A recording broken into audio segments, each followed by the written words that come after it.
Di hari yang suci ini, mari kita bersihkan hati, buka lembaran baru yang penuh dengan harapan dan kebaikan. Selamat Hari Raya Idul Fitri 1445 Hijriah, admin Boruto 2 Blue Vortex Fan Theory mengucapkan mohon maaf lahir dan batin. Halo teman-teman, selamat datang kembali di kanal Boruto 2 Blue Vortex Fan Theory. Dalam video ini admin akan membuat sebuah alur cerita dari Boruto yang bersumberkan dari beberapa teori dan spekulasi, kemudian admin rangkum menjadi alur cerita, agar kalian lebih menikmati videonya. Jadi, kalau begitu langsung saja kita ke videonya, tapi sebelum itu tonton dahulu video kita sebelumnya yang ini, dan jangan lupa juga untuk like, subscribe, dan share, serta bantu kami menuju 5.000 subscriber. Jika sudah, ayo kita lanjutkan alur cerita teori Boruto 2 Blue Vortex ini.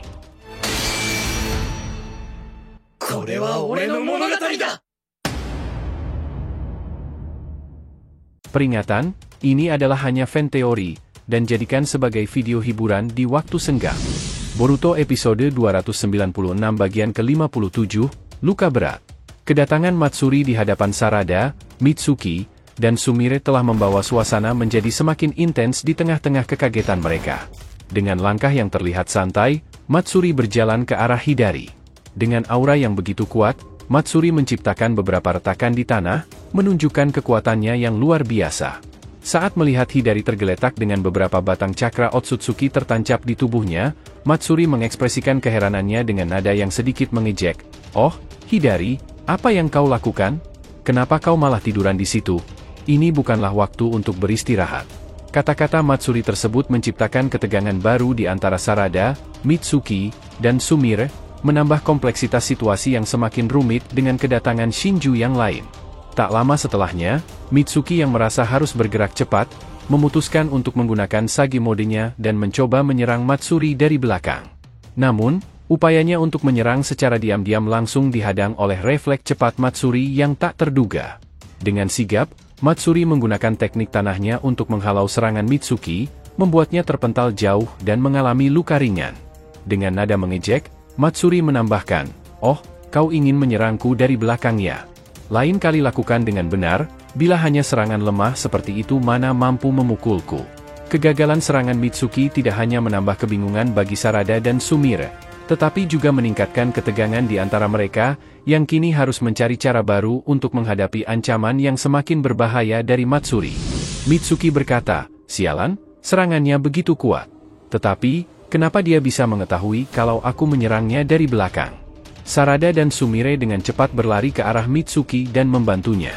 Sarada dengan wajah khawatirnya bertanya pada Mitsuki, "Mitsuki, apakah kau terluka?" Mitsuki menjawabnya, "Aku hanya luka ringan saja, tetapi ini bukanlah masalah bagiku." Sumire menanggapinya, "Mitsuki, sebaiknya kamu jangan gegabah. Kita tidak tahu apa saja yang menjadi keunggulan dan kelemahannya." Mitsuki berkata, dia seperti bisa merasakan setiap serangan dari setiap sisi dengan sangat tepat, seperti tidak mempunyai titik buta. Sarada mulai memikirkan mengenai analisa dari Mitsuki. Sarada kemudian berkata, "Sebaiknya kita harus segera bersiap, dia akan menyerang kita." Matsuri kemudian langsung menyerang mereka dengan teknik tanahnya, membuat seperti layaknya golem besar. Ketika Matsuri melancarkan serangan, Sarada dengan sigap mempergunakan sharingannya untuk menganalisis pola serangan Matsuri. Di saat yang bersamaan, Sumire menggunakan teknik airnya untuk menciptakan pelindung alam yang kuat bagi mereka. Mitsuki, meskipun masih merasa terganggu oleh kegagalan sebelumnya, dengan cepat mengatur strategi berikutnya untuk menanggapi serangan Matsuri. Pertempuran pun semakin memanas, dengan ketiga shinobi tersebut saling bekerja sama untuk menghadapi ancaman yang dihadirkan oleh Matsuri. Adegan tiba-tiba bergeser ke Koji, yang tengah tenggelam dalam pikiran yang kompleks. Saat ini, dia sedang dalam misi khusus untuk mencari Kot. Kot selalu berhasil mengelak dari kejarannya. Meskipun telah melacak dengan teliti jejak Kot, namun hasilnya selalu nihil. Kot, setelah kehilangan kendali atas Sumeaka, terdorong oleh ketakutan akan kekuatan Shinju yang tak terbendung.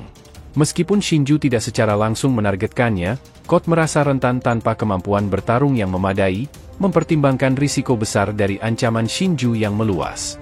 Situasi ini semakin mempersulit Koji, yang harus berhadapan dengan tantangan mencari Kot yang mampu berpindah dimensi dengan begitu mudahnya.